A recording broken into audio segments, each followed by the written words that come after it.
It's not just in Australia where Palestinians and far-left protesters have been celebrating the slaughter and rape of Jews in Israel. We've seen them celebrate in New York, we've seen them celebrate in Canada, and we've especially seen them celebrate in Britain, in Manchester and in Birmingham. And for Celtic fans in Glasgow had a banner saying victory to the resistance, and there was celebrations in London as well. And like some politicians here, some Labour politicians in Britain at their party conference, they refused to condemn Hamas or support Israel. This is outside the conference zone. OK, all right. So do you stand with Israel? It would be unfair for me to make comments, and it's not in my brief either. The Labour Party has always supported international law. Asking the questions there was one of our regular commentators, Patrick Christys, a star presenter at Britain's GB News. Patrick, you did a great job, but no answers, no good answers. What I'm seeing in Britain seems to be as frightening as what I'm seeing in Sydney. Yeah, a lot of massive concern that we appear to have imported a huge number of people who would like to see Israel wiped off the face of the earth, and with it, the Jewish population as well.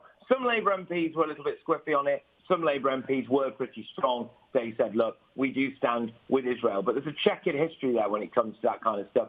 What I find interesting is that our state broadcaster, the BBC, is still refusing to call Hamas terrorists. They're calling them militants. And on top of that as well, the police are yet to arrest any of these people in the streets for a hate crime.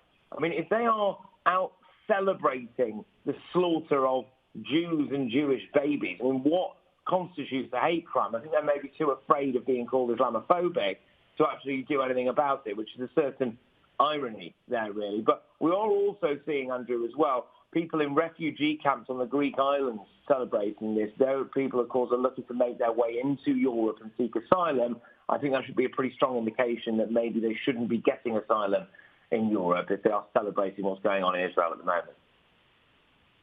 Well, that's radical thinking right there, Patrick. Just quickly, the problem with these Labor politicians, what is it? Because I thought they said, oh, look, we've reformed Labor under Keir Starmer. It's no longer anti-Semitic as it was under former leader Jeremy Corbyn. And then you get what you just had.